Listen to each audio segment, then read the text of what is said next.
do have a few things I need to discuss with you and some announcements to make. The first announcement, I was going to talk a little bit about the work we did in June in my barn. You know, we had, I don't know, 25 to 30 boxes of material that we had been given by Jed Dyke, and we had no idea what was in these boxes. So I had people, some of you members came and worked in my barn, and we have them all listed. We know exactly what's in each box. So we have made some progress. And we did that instead of a June meeting. There's still more work in my barn, so we need to think about next June again. We also have an additional book that we've added for sale. It was produced by the West Antelope Valley Historical Society. They actually have, I believe, 5 in the series. And we got this one because there is an article in here that is labeled The History of Rosamond.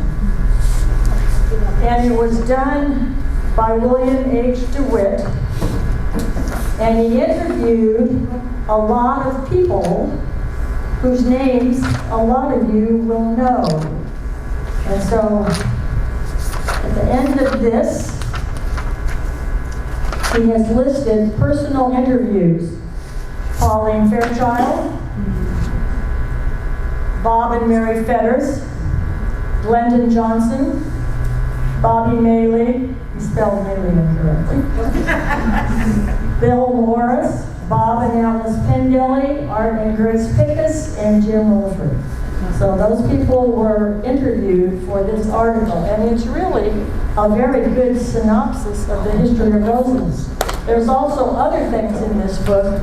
There is an article by Grace Pickus talking about the early days of her family, and I don't know, you longtime people, Art Pickus had a shop where he did motor repair and things like that in Lancaster. Yeah.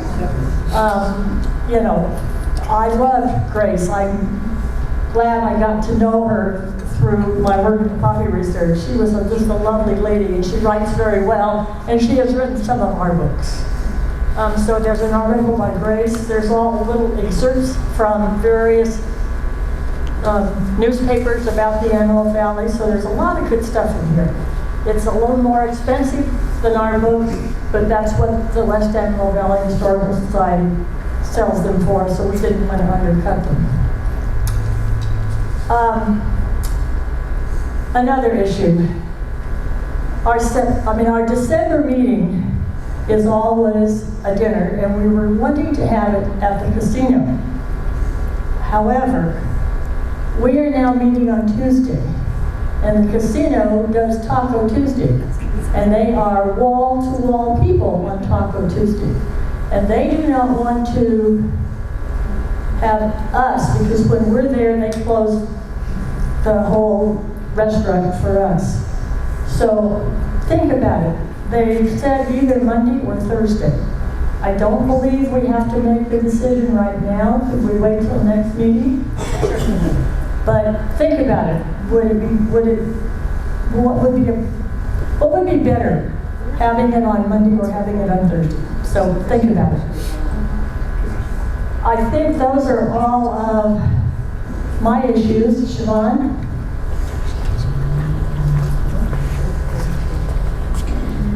I've got a few things here. If you have not looked at Facebook in a while, because there's just so much stuff on it, look at You Know You're From the AV. That is Bob's website, Facebook page. And it is full of lots of information. And Bob writes like a storyteller. And he wrote a piece on August 31st of this year. And I'm going to take the time to read it here, just because I thought this really speaks to the heart of him being a historian. And he's talking about a home in Palmdale. And he says, this home in Palmdale belonged to some friends of ours here on this page that lived in it for many years. Some time back, they decided they had to move on and donated the house to the city of Palmdale with the idea that it could become the part of a new mission serving the community. Sadly, I saw the post that the old home with so much family history was being disposed of as the city felt it was no longer able to meet current codes and was not worth the effort and time to refurbish it. When our friends were getting ready to move, I visited them here and heard the stories and toured the home and enjoyed all the old patina and beauty of the classic old home. Those beautiful old wood floors and the moldings and vintage layout and looks of the rooms where a family made its history were just perfect for being reborn and shared with a future project that would continue on the history that a longtime family started a long time ago. It saddens me how easy it is for developers and government to just say it's too expensive to bring up to code, when in reality it would be worth every dime to bring back and repurpose for future generations in a facility or home that had history and a story in it. When my friends moved out of here, I saved an item from the house that was very old, but suffered from advancements in furniture and probably would have just been discarded. But it was so cool, I invested in getting it redone to fit with a modern world.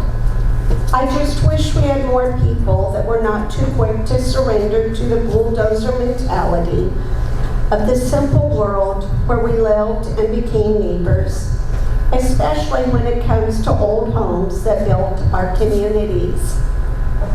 And this really speaks as to who Bob Alvis is. He is the consummate historian. Take the time to read his stuff. It's wonderful, it's amazing. I will also add, he posted a thing on September 9th. And so for those of you that are maybe keeping notes, August 31st and September 9th. Oh, Matt, do you have an itch or am I supposed to be moving? I'm taking notes right here. Oh, okay. And he posted a thing on AI. And he said the reason you really need to take AI for what it is and isn't. He saw this photo with a story about these train track workers that was about their lot in life. And it made him chuckle as the writer was attempting to paint a narrative that was bogus. And then yeah, a bogus one.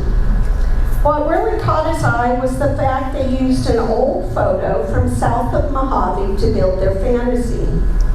If you know railroading, you can look at many details of this and pick out the discrepancies. I like the fact that in all the sand, not one set of footprints. I bet many of you can pick out all the other enhancements. Original picture was the Southern Pacific Line looking south from Mojave at about the location of today's Silver Queen Road.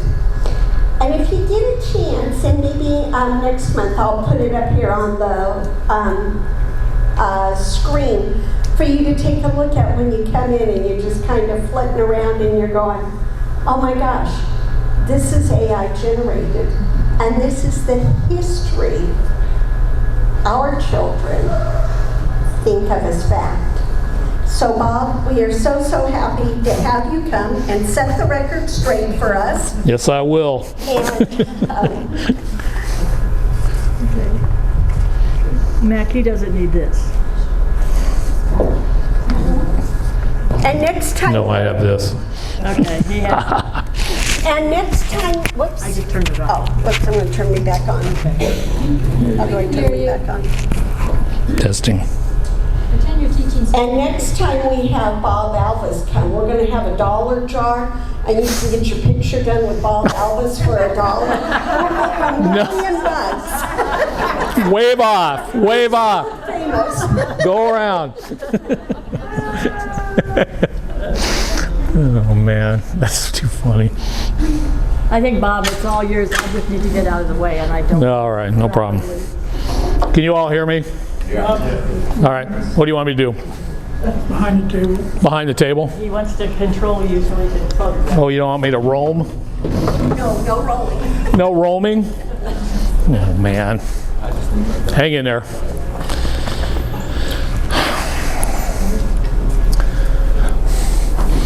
Yeah, so what I do is a constant battle to fight back against the world we live in as things are changing so fast. When every one of you here went through a history class back in the grade school days or at AV, the high schools around the valley and things like that, we got history books that we knew that were written by people that pretty much, a lot of them lived that history and were sharing that history. Nowadays, my wife and I are always scratching our heads because we look at things that are posted and we don't know what's real and what's not anymore. You're thinking like, oh, isn't that the greatest story? And then you're looking at it and you're going like, that's probably all made up.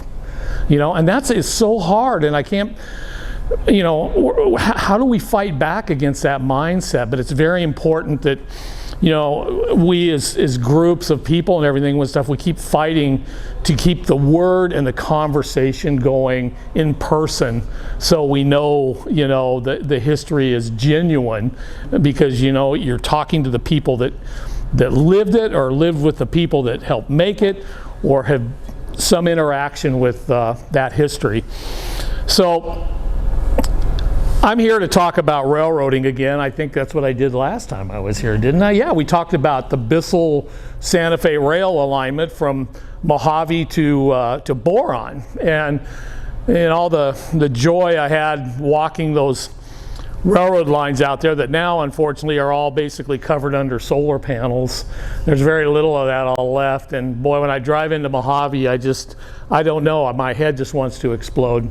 I don't know what the heck is going on here, but for all the years growing up and riding the trains and going to Mojave to the train station there, as you come into town, you're just going like, what happened? Where did it all go?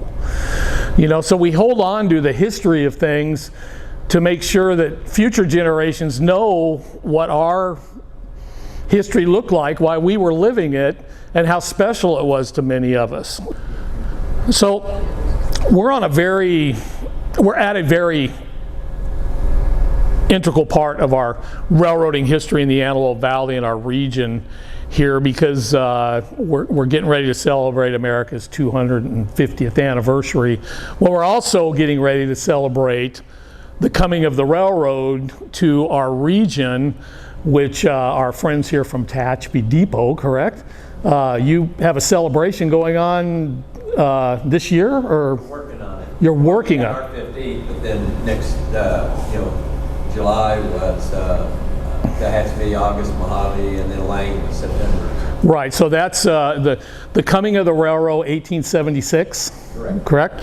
So when the railroads, they were coming to connect Northern California to Southern California, we needed that inland connection between the two locations to make the commerce and actually to bring the state together. And it was a big deal because it was almost like bringing the country together and an extension of the Transcontinental Railroad, because to access the markets and everything of Southern California, most of the railroad traffic and commerce was coming over the Central Pacific and Southern Pacific to the Central Valley, and it came to a point where it needed to get into Southern California. So the engineers that came at the time, they came up to Caliente, which was the place at the bottom of the Tehachapi grade there, where the railroad actually jumped off to make the assault on the Tehachapis and come over into our valley. Now, you can do a whole program on the Tehachapies. There's more subject matter in the Tehachapies than you could ever speak of in 100 hours. But, you know, when you think of the railroad across the Antelope Valley here, you know, there's individual little stories as to everything along a very simple railroad line, and the train stations that actually came along to service the railroad and part of the communities there. So this is a very early map, early probably 1870s, from the beginning to about 1880. And if you notice on here, we have Mojave right here. I'm looking at it at an angle here, so it's kind of tough. Let me have that for a second. Okay. I'm going to hook you up here. All right. Go ahead. Got it? Yeah, I'm going to hook the computer. So as you see here, as the railroad comes off from Mojave right here, here's the branch we talked about the one time, the last time I was here, the Bissell, the Colorado. It's actually the Southern Pacific that goes off to Boron and Needles. But the railroad line here from Mojave that came across the valley had very few railroad stops along that path there. And as a matter of fact, you really only had two of notice of any significance. You had Mojave Station here, and then Roseman's not even on the map. Lancaster's not even on the map. Palmdale's not even on the map. But the station that we focus on is Alpine, which is right here. That is the one station there that I've discussed with people in depth, that when it comes to the Antelope Valley and its development, Alpine was really the key railroad location to the growth of the Antelope Valley, because you notice there's no Pimenthal, there is no Palmdale, there's nothing, absolutely nothing when they ran this railroad line across here. And of course, at Alpine is at the base, and I'll show you some pictures of Alpine today, you know, where the railroad actually climbed up to Vincent, and then of course we ran down through Soledad Canyon and ended up at Lang, and down through the San Fernando Tunnel and the Golden Spike that was driven there. But this had to be built across here, and this was just barren land across across the valley here. There's very little. Here you have Willow Springs, and you have the stagecoach routes here that ran along the foothills, and you have the stagecoach up to here, and then they went up into the hills. Of course, here's the stagecoach run up to the Owens Valley, and of course here's out to Fort Tejon. Stagecoach routes there, the old Butterfield route there. So the Butterfield stage and the railroad had an area right here at Alpine, and they had quite a big operation going on there. Okay, so, next, let's see. So let's start out with Mojave. We're going to take this in a chronological order here of the railroads. We'll start in Mojave and we'll work our way across the Antelope Valley. So this is the Mojave station, which I've shared a lot, and this is of the Atlantic and Pacific side of the Mojave train station. And this railroad car is Atlantic and Pacific rolling stock, which was the railroad. It was not the Santa Fe back then. It was the A&P, which had worked an agreement with the Southern Pacific to have joint operations, you know, basically across the Tehachapies, and they worked on that. And this line that was built from Mojave to Needles, California, actually was built by the Southern Pacific. And it was leased out there because the Southern Pacific said, look, you guys need to come our way. And what Southern Pacific was pretty smart in doing, because they knew eventually the railroads were going to build down through Cajon Pass. So they said, like, here, we'll offer you this track rights on what we built to get you to Mojave, to have you kind of step back from going down through Cajon and run all your operations through Mojave there.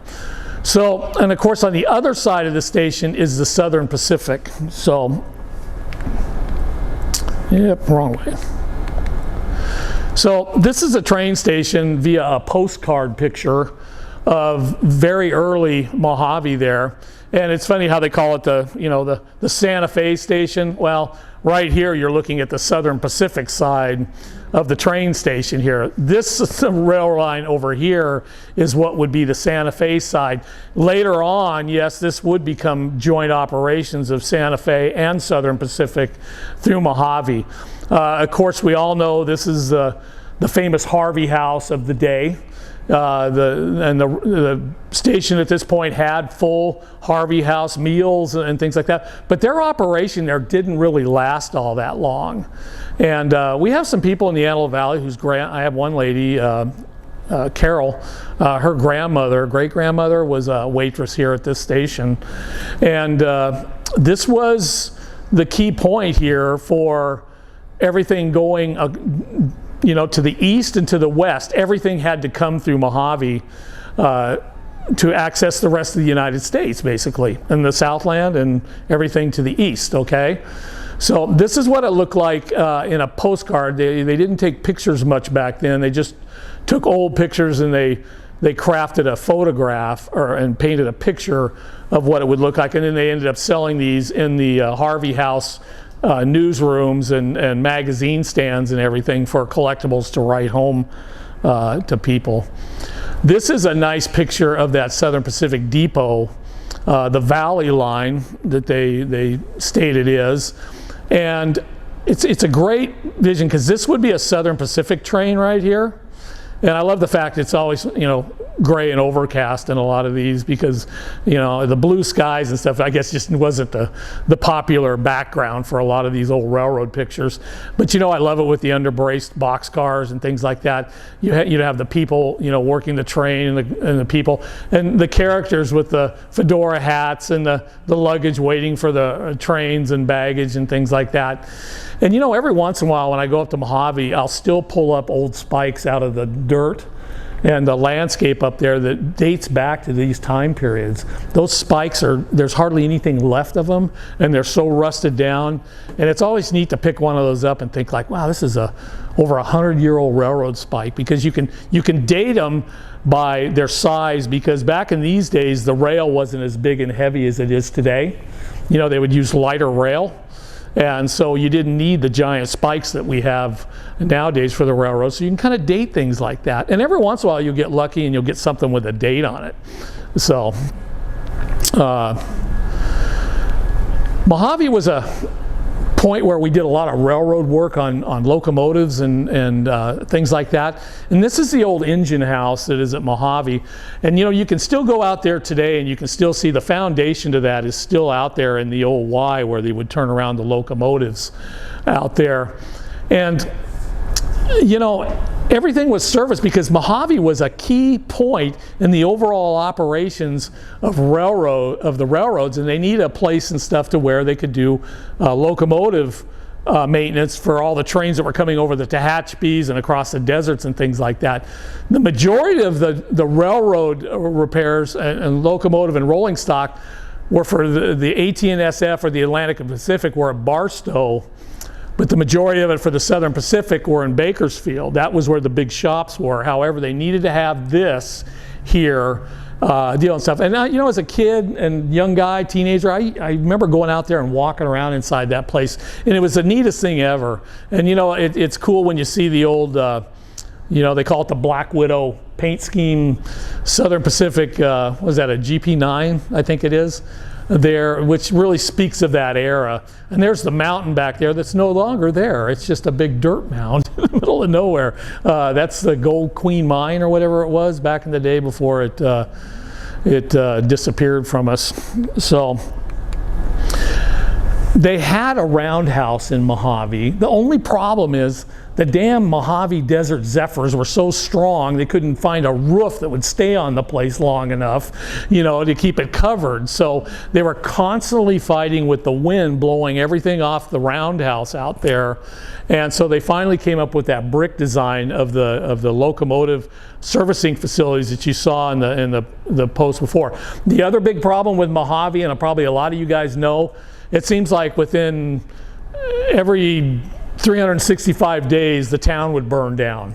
You know, it was like a continual fire going because, you know, the winds, the heat, the desert, the wood that was so dry and tender, and you know what, back in those days, every place you went into had gas lanterns and, you know, there wasn't any electricity really. And so everything was constantly burning down. So, you know, and it's amazing, even, you know, the train station in Mojave burnt down a couple times too. So it's just, it was just a constant battle to keep up with Mother Nature. I love this picture, the Santa Fe Yards at Mojave, California. This is just, you know, when you see a postcard like this, which is a painted postcard, and you're looking at the rails here, and you know, this row is basically, you would consider it back in the day mahogany row, because this is where all the the railroad section workers and station managers and everybody would live in these houses right over here. And you know, a lot of those houses are still there today. And it always freaks me out because when I go over there, I go like, oh man, because you drive by there and some of the people that are living in them, you're thinking like, oh my God, you know, in one wayward match in a fire, you know, and you're going to lose, you know, a 120, 130-year-old house that has a lot of patina to it. And boy, I'll tell you, when Southern Pacific built those houses, it was all tongue and groove wood, and I mean, it was built, it was craftsman built, and a lot of these houses and even the train stations came from the Sacramento shops, the lumber and carpenter shops in Sacramento. And like I'll show later on, there's, you know what, you would order your train station or your facility for where you are from Sacramento, and they would mill all the wood. It would go on flat cars, and it was all delivered to wherever you were going to build your train station, you know, and all those buildings. And these houses here, it's the classic Southern Pacific. You walk in there, and all the fixtures and everything dates back to what Southern Pacific was supplying for the construction of their housing back in those days. So, what was the guy that wrote for the Mojave newspaper? Bill Devers. He lived in one of these, I believe, before he passed away. And you know, if you're a guy that just loves to be amongst the history, you know, it's a house you probably, you know, just enjoyed waking up to every morning thinking like that. And plus, you know, if you're a railroad guy and your front venue is the railroad yard here every day, you know, some people would probably think that's a death sentence, but for some of us, you know, we'd be like little kids on Christmas morning with a Lionel train running around the Christmas tree. You're going like, this is the best thing ever. So this is this here is probably taken, this is a bunkhouse right here for some freight, and this picture here was probably taken out of the window of the other train station when you saw it on the north end, and of course then you have your grade going up out of Mojave up the hill there.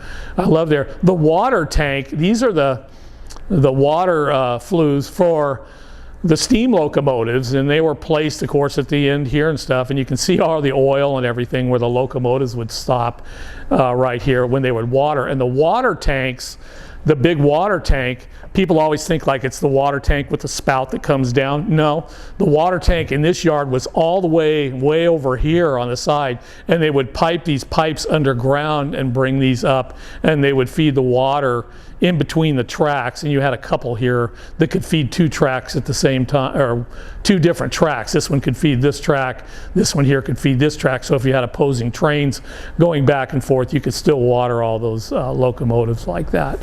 So great picture. I just love stuff when you find stuff like this. And it says hand colored, and this was a postcard. Okay, so when we traveled the railroad back in the days, and you know, you look at all the old train schedules, and you look at the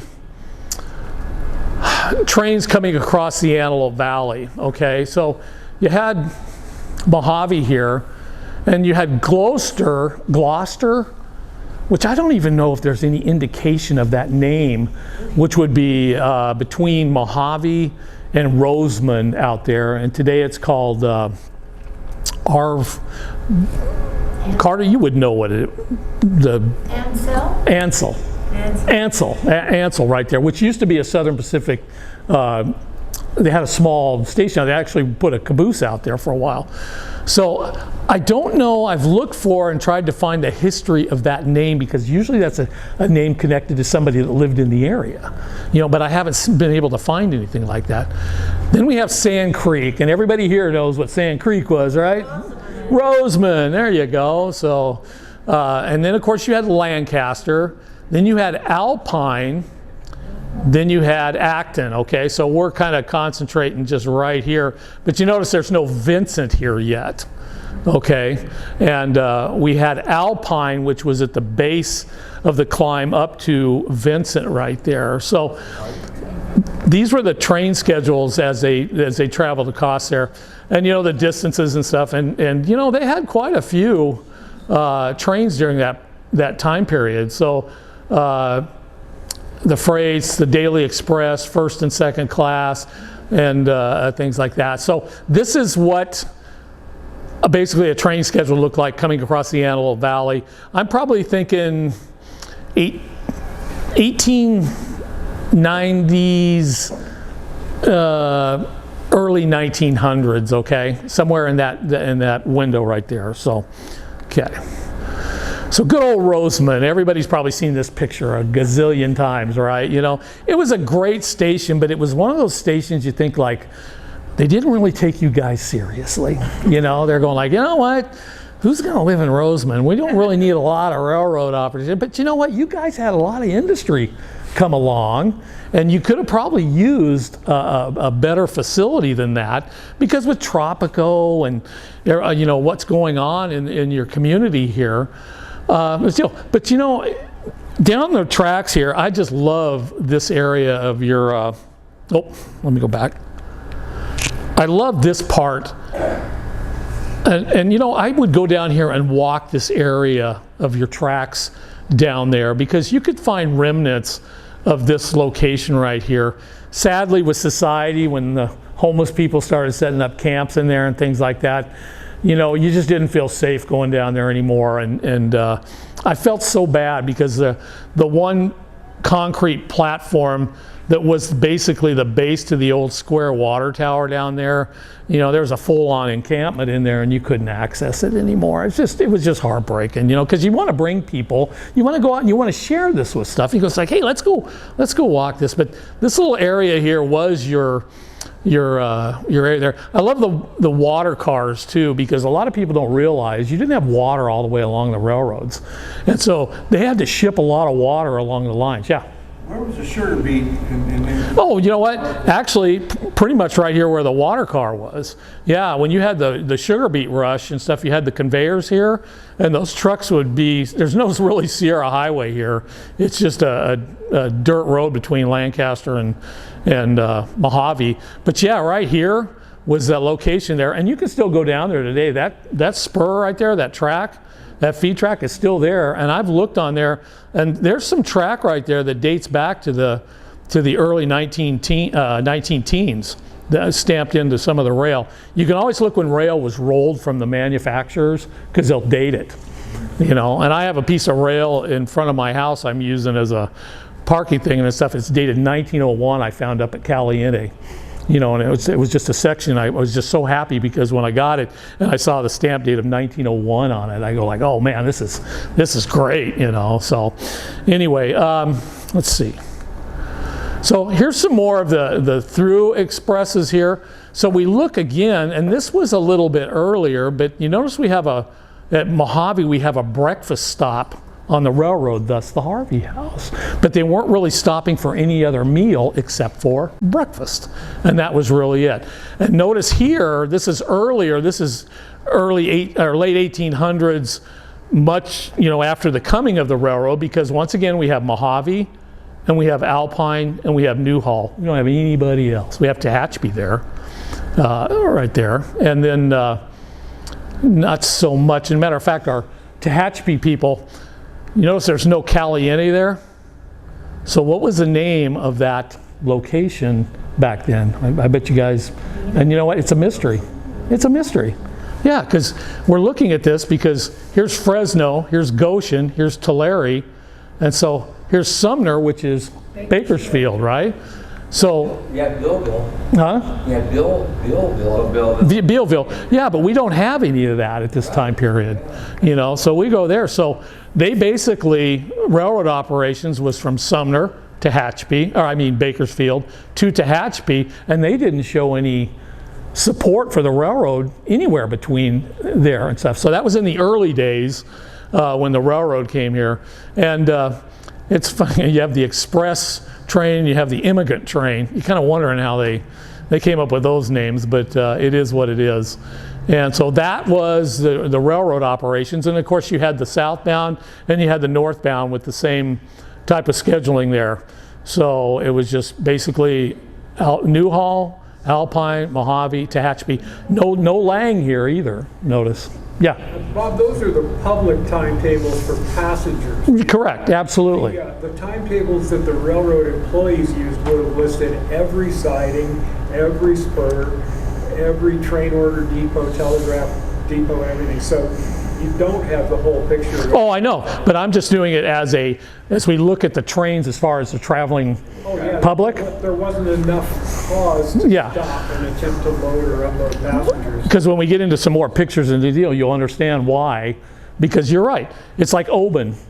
You know, everybody knows Oban. There used to be a whole community out there, and there's actually a spot on the railroad, the Oban siding out there. But during the time, there was nothing. But it was an industrial. It was a spot that commerce was taking place. But as far as the passenger trains, they didn't. You know, this is all you're going to get. You know, and so when we're talking about traveling by rail, which I'm trying to say, as far as Tehachapi, Mojave, I can go back to that original map, the railroad map. There was none of those places. Nothing was on there. And that was a map that just showed the railroad operations from Mojave to Alpine with nothing in between. Nothing. No stations, no nothing. So, all right, let's go move on. The first Southern Pacific train to arrive into Los Angeles from San Francisco, photo taken in 1876. This is a train that was the first train that traveled from Central California down to Los Angeles.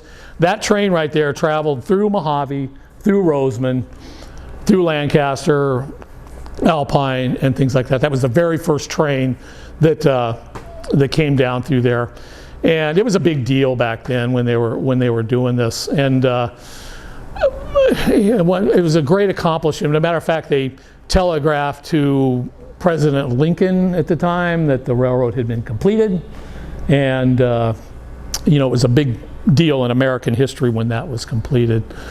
So here's our water tower, you know, where everything kind of went south, you know. Here's your railroad track here and stuff that dealt with your beet rush and all the commerce that used to take in Roseman here. And, you know, this was around the facilities when I showed you those pictures that were down the rail here of the water tower and the little structures and everything over here. This is where it was at. And I've gone down here and, you know, and I've metal detected here and see what things I could find. Every once in a while I'll find a little treasure that dates back that far. But you know, it's just one of those locations, it's hard to fathom the history that took place here.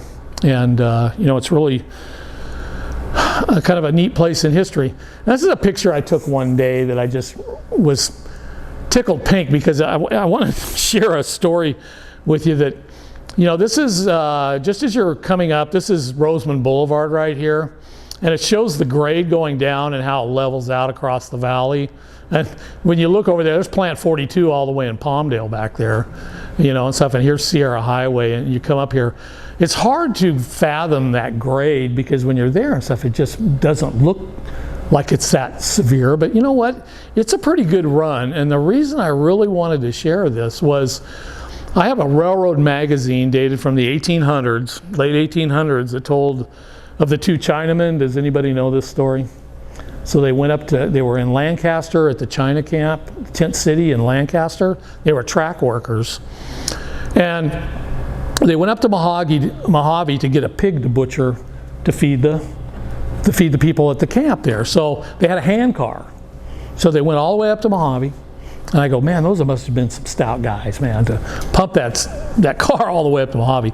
So they got the pig and they lashed it down on the hand car, and they were coming back. Well, when they came around the hill there that drops down to right here, the thing picked up so much speed that they lost they lost control of it, and basically, and it overturned, and it killed the 2 Chinamen, and the pig managed to survive, you know, but it was still lashed to the thing. So in the thing, it said, and this is a practice that was done in the 1800s when it came to railroad track workers, and so they weren't going to have funerals for these guys.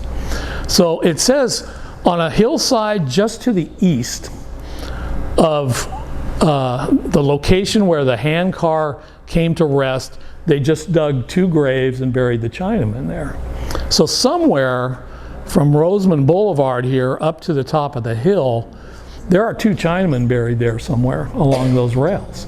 And the same thing happened down at Lang, to where when they were doing the Metrolink rails, they dug in through a hill and they found the grave of a couple Chinamen that had been killed when the railroad was being built.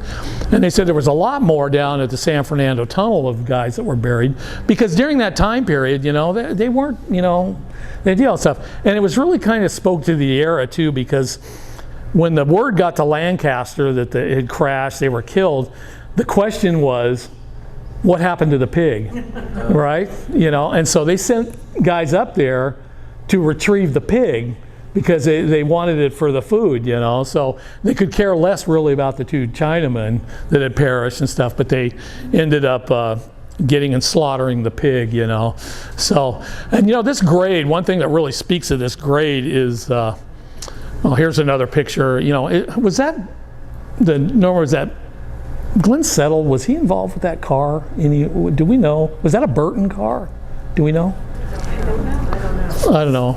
How many of you have seen that picture before? You seen it? Yeah, many a time. It's really a great picture because with the, you know, with a horse-drawn cart in the background, and you can see the hill right there. We're looking north up the grade there, and I so wish you know, you could have unlimited money to rebuild things, you know, and stuff. I think it'd be just the greatest thing to have something like that to go visit still and turn it into your museum. You know, it'd be the greatest thing, you know, but that'll never happen. And is that a chicken right there? I think that's a chicken. And I'm going like, man, they were pretty wild back in those days.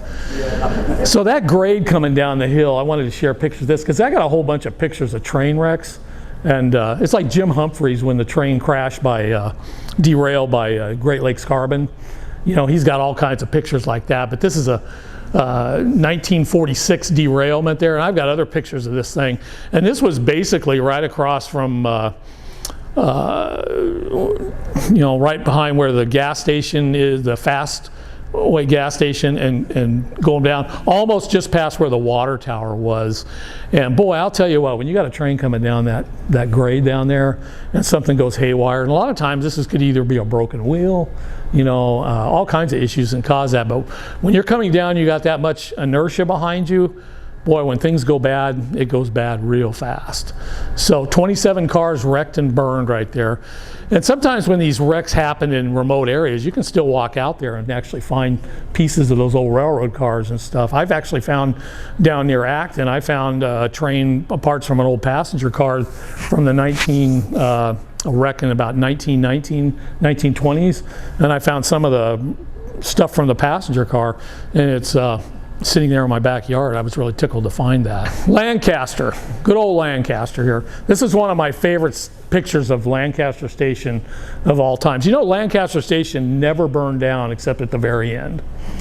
You know, it lasted all the way till 1976, 78-ish and stuff before it finally met up with fire. And this is just a great picture of with the trim, the look, the semaphore, just the way the area was there and stuff. And you know, I always talk about train stations as what? They are the portal to your community. We don't have LAX, we don't have Burbank Airport or anything like that. When you left your hometown, or you went to see America, or you left to travel the world, or you left to move somewhere else, the portal to the rest of the world was your local railroad station. That was the way we traveled back in those days.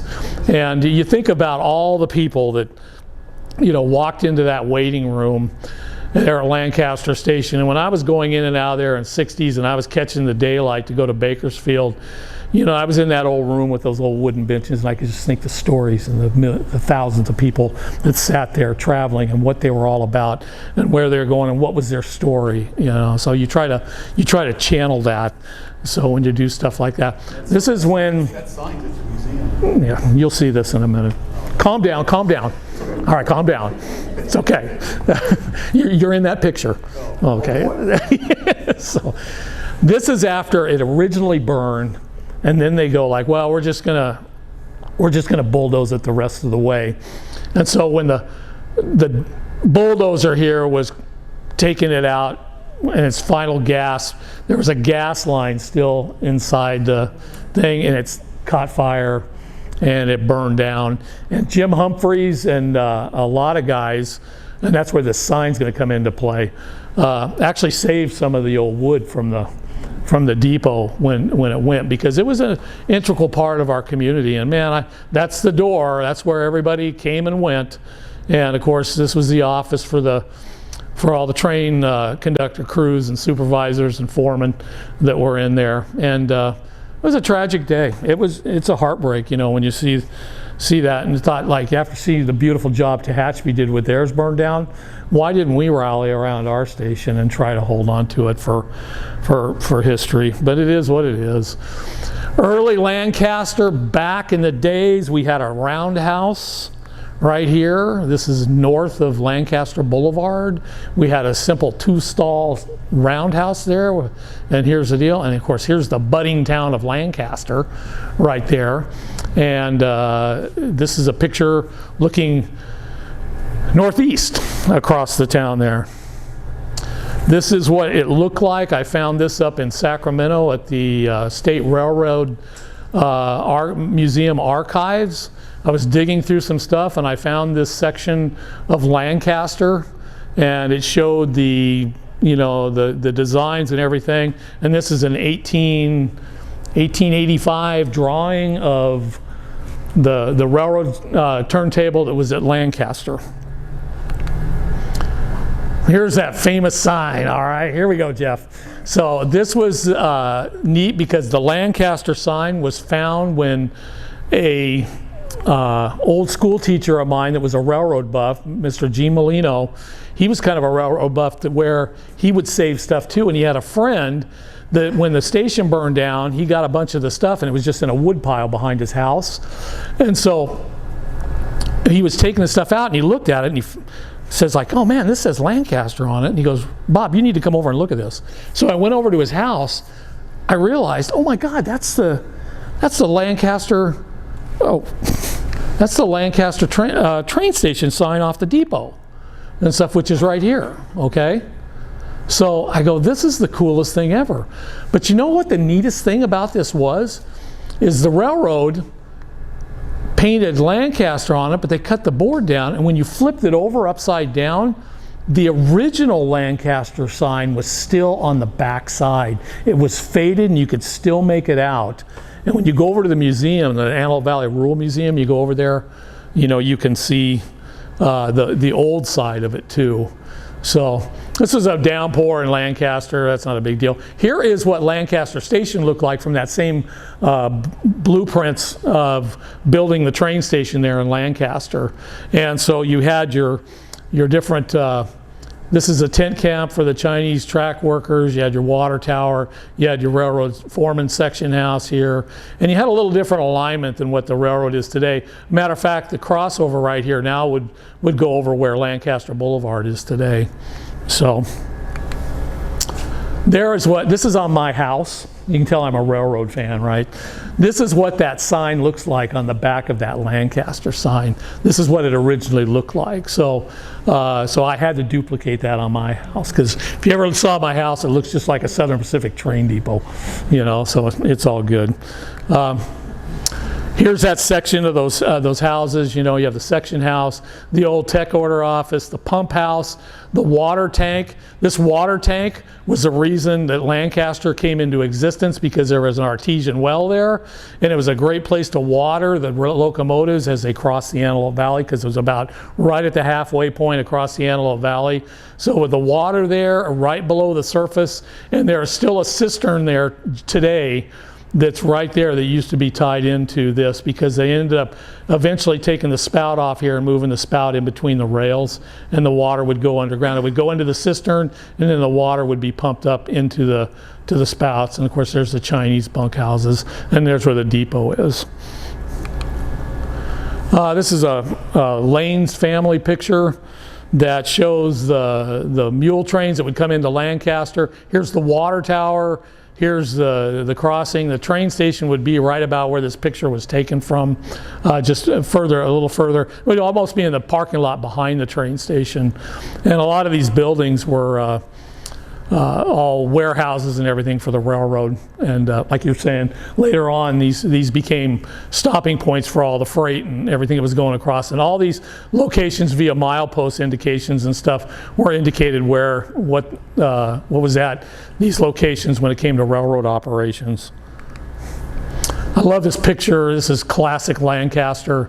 It says 1890, and boy, you look at those travelers, and you know, it just speaks to that time period. I was always kind of tickled pink because I noticed at this point the Lancaster train sign was actually on the front when the train would pull in. You could see it right here. It was no longer right here where it eventually ended up at.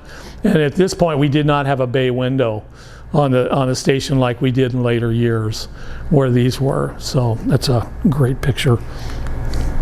This is what it looked like in its latter years. This is what I remember very well. See, we had let me go back again. We have the bay window right here that was built onto it. Here's what's left of the signboard brackets that were on there. And this was towards the very end, and there was very little operations going on there, but they still had railroad operations going there. It lost its semaphore.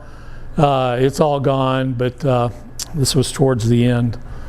I always loved this picture too. This was great because here's the section house right here, and of course this is the train station right here with the semaphore. And this is Lumber Street back here behind the train station. It was called Lumber Street because that's where the lumber mill was, and the trains would deliver the lumber. And all of Lancaster was basically built by the lumber that was delivered to Lumber Street and then cut to spec for all the housing that was being built in Lancaster. This is Lancaster Boulevard today right here.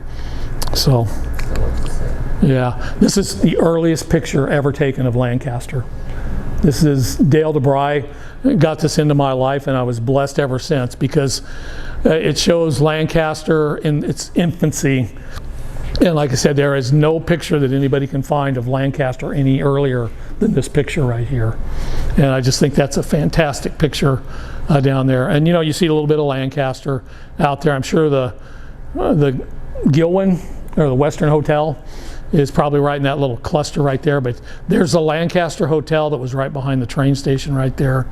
And What year would that have been? I'm thinking 1880 to 1885. I'm thinking more 1880-ish because it's so early. And I'm looking at the spacing of the ties on the tracks and you know what type of locomotives would be running on such a, you know, spaced, not load-bearing locomotive like that. And the way there's really no ballast here either, you know. So this is Palmdale Station. I think one of the earliest photos that you're ever going to see of Palmdale. This is back when Palmdale was just coming into its own back in its day. Okay, and I love the fact, you know, you got the passenger train here, but we don't have any industry around here at all, really.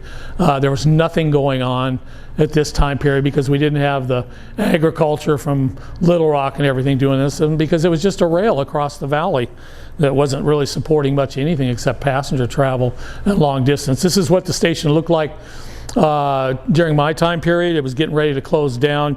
You notice that the semaphore, the paddles are gone, and there's the Palmdale Station signs, which I think are also at the Antelope Valley Rural Museum, thanks to Phil Serpico, who donated those to the museum there.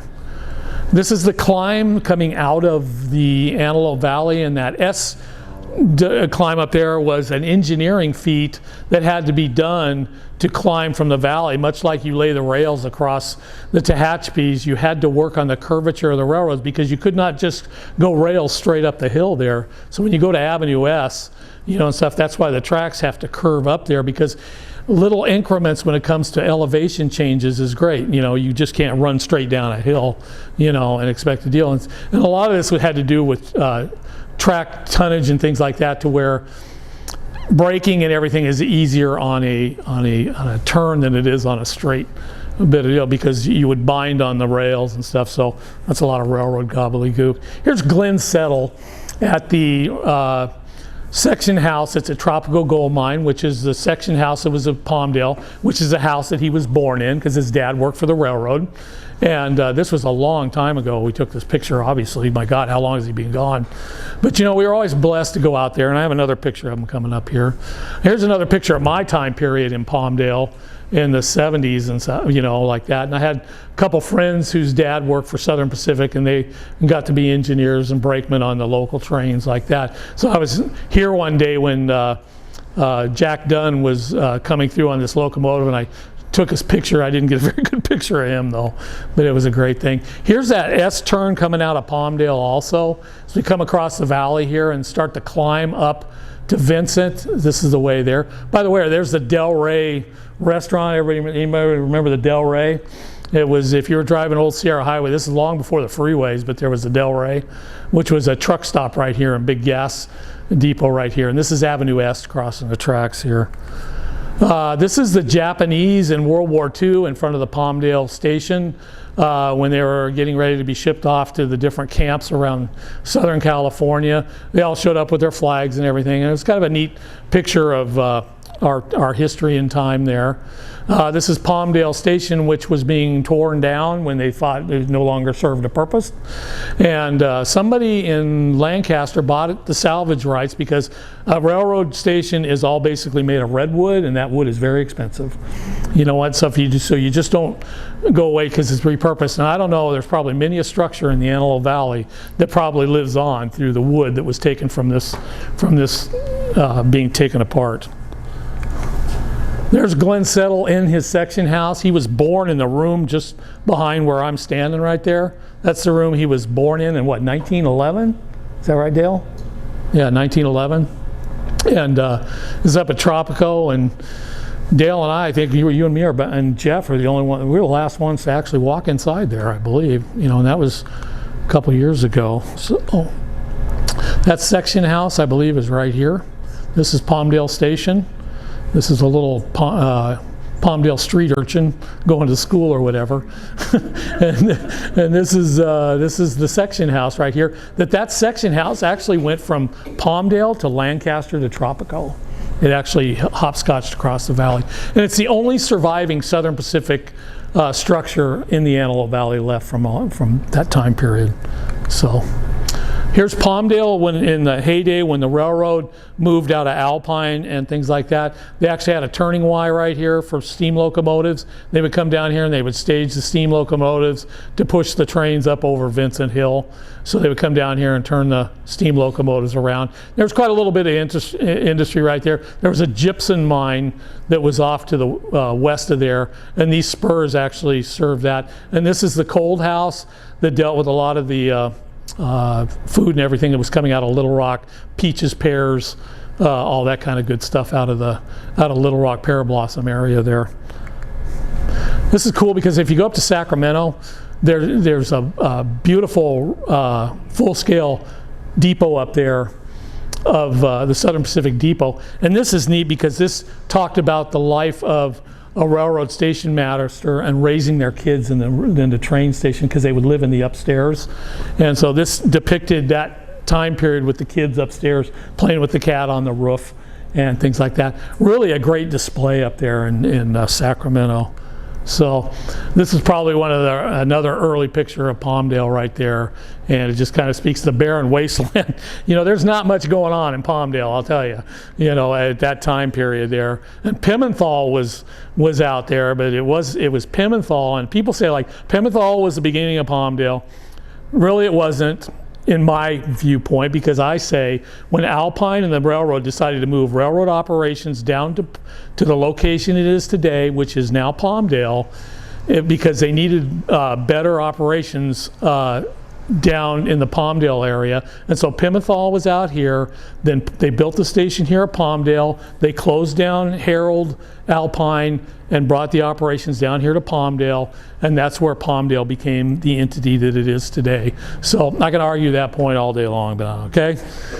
So I brought this in here because I just wanted you to see the dates here, because the Palmdale colony was 1886 when it arrived, and you'll notice that Alpine Trago was 1882 when it came into existence right there, and Harold right there. So when you look at the dates on this map of when the colonies started coming into there, that's a real indication and stuff. You know, once again, my argument about Palmdale here, which says what? 1899 when Palmdale came into existence. So I'm gonna ride that horse till somebody tells me to get off of it. So this is all that's left of Alpine, really. This is the old water tower that was in Alpine, and right where the Sierra Highway crosses the railroad tracks there this is in an old trailer park, and this is a place you don't want to get caught in late at night. Okay, trust me. This is this is the daylight and a cab forward in the hole at Harold, there in just by Palmdale Fin and Feather. This is coming down from the grade from Vincent up on top, dropping down. The Antelope Valley Freeway now cuts like across here, and Old Sierra Highway is runs down through here. And this is another the daylight coming through Harold here. There was a railroad facility right here at one time.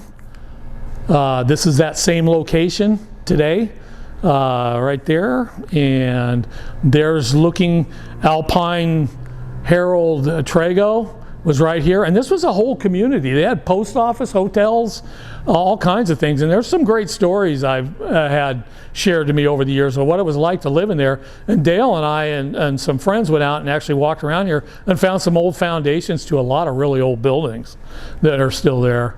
This is hard to see. This is Palmdale Lake right here. There's Una Lake, the bottomless lake, everybody says, which is kind of crazy. But this is also, and here's Alpine right here and stuff, and that was that whole community there. This is what it looks like from the hilltop there, looking down. You see where Sierra Highway crosses right there. This was that whole community, lived right in this whole area right here. This is Harold Road, and this is Alpine. This is looking from the aqueduct, and I'm going fast, so hang on. And I think that's it. So, Thank you so much. yeah, one thing, I had some pictures of Vincent I wanted to show. He's going to make you stand right up here. Okay, I'm going to show him something real quick here. This is kind of neat. Stand up. All right. So this here is pretty amazing. And I have a picture of what this came off of, because one day I was up at Vincent where the train station was, and I was, looking around, digging through the dirt and metal detecting and things like this, and I came up with this.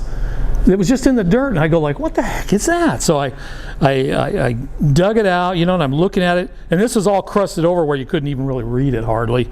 But I cleaned it up enough to understand what the wording was on it and everything. And this came from an 1890 butter churn. It was a 55-gallon barrel, and I had a picture of the butter churn from that time period with this plaque on the very bottom of the drum, and what had a handle on it when you would go like this and the barrel would roll around to churn the butter and things like that. And I thought, my God, this is laid in that dirt for probably 100 and some odd years, and it's just by chance that I came across and found like this. And I find stuff like this every once in a while. And you should see how much railroad china I have, because when they would break a plate on the train, they just throw it out the window. Yeah, that stuff, they didn't want to save it, just pain in the butt. And I've got tons of that, and just walking along the track. So that's it. Any quick questions before I go? We really don't have much time for questions, guys. I'm terribly sorry. We have to be out of here by 7 with the chair involved. I'm sorry. Did I hear Bob say he was going to Guido's? Kudos, man. So thank you so much for your time and effort. And you know what? Thank you for your attention, and I hope you got something out of this. So, by the way, if you want a paper, come up and grab one. It's all good, cool stories. Hey, you guys